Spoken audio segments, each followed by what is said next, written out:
अयोध्या में इतिहास रचा गया है। रामनगरी एक बार फिर भारत की सांस्कृतिक चेतना के उत्कर्ष बिंदु पर खड़ी है। प्रधानमंत्री नरेंद्र मोदी ने इस अवसर पर देश और दुनिया के करोड़ों राम भक्तों को संबोधित करते हुए कहा, आज संपूर्ण भारत, संपूर्ण विश्व राममय है। प्रधानमंत्री ने कहा कि हर राम भक्त के हृदय में अद्वितीय संतोष, असीम कृतज्ञता और अलौकिक आनंद है। सदियों के घाव भर रहे हैं, सदियों की वेदना आज विराम पा रही है। 500 वर्ष के लंबे संघर्ष का संकल्प आज सिद्ध हो गया है। अयोध्या नगरी भारत की सांस्कृतिक चेतना के एक और उत्कर्ष बिंदु की साक्षी बन रही है। आज संपूर्ण भारत, संपूर्ण विश्व राममय है।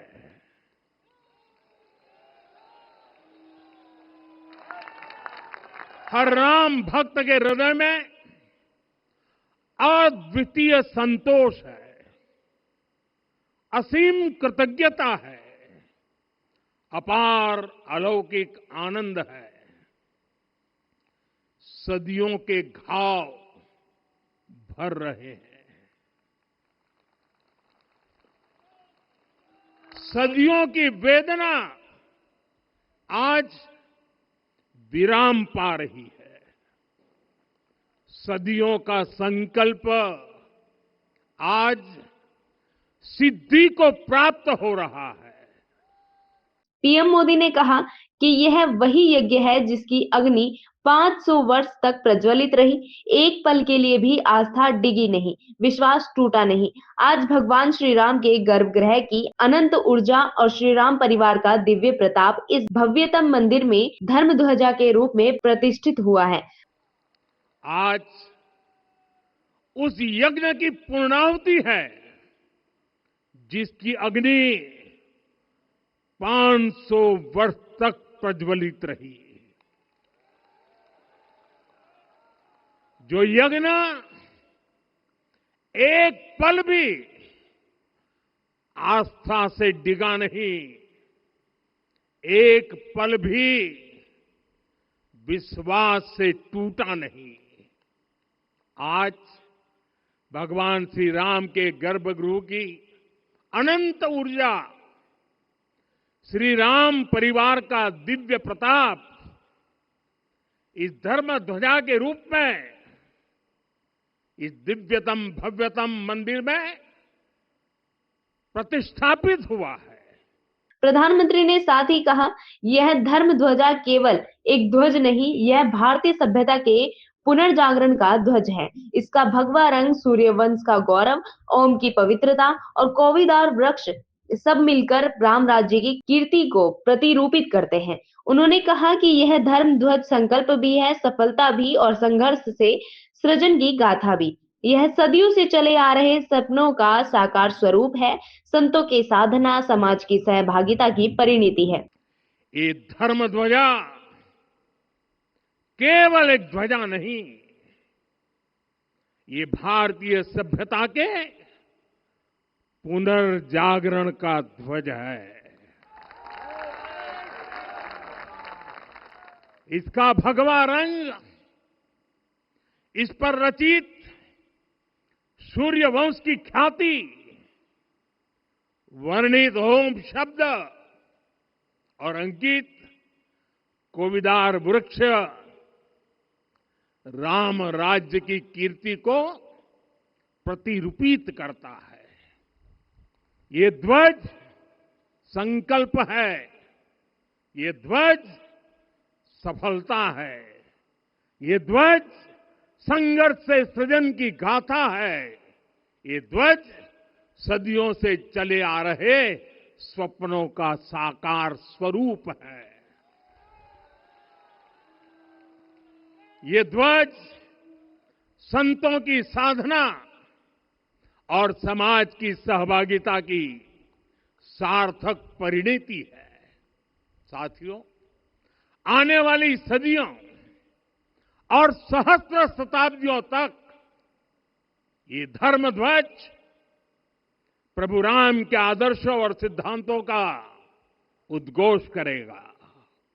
प्रधानमंत्री ने धर्म ध्वज के संदेश को विस्तार से बताते हुए कहा, यह ध्वज सदियों तक उद्घोष करेगा, सत्यमेव जयते नानुतम, जीत सत्य की होती है। यह बताएगा कि सत्य ही ब्रह्म का स्वरूप है, उसी में धर्म प्रतिष्ठित है। यह प्रेरणा देगा, प्राण जाए पर वचन न जाए, यानी वचनबद्धता सर्वोपरि।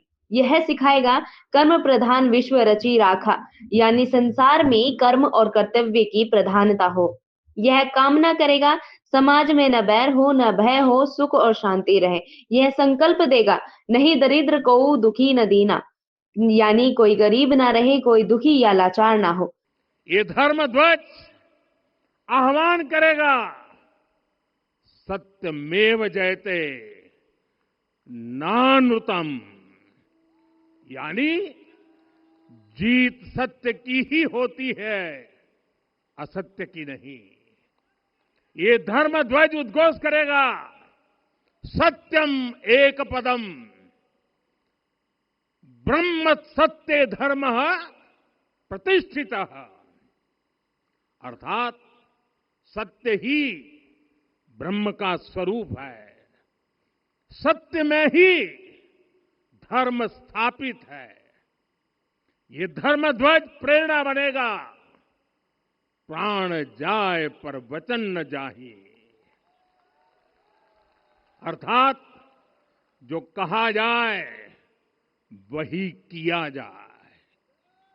ये धर्म ध्वज संदेश देगा, कर्म प्रधान विश्व रची राखा, अर्थात विश्व में कर्म और कर्तव्य की प्रधानता हो।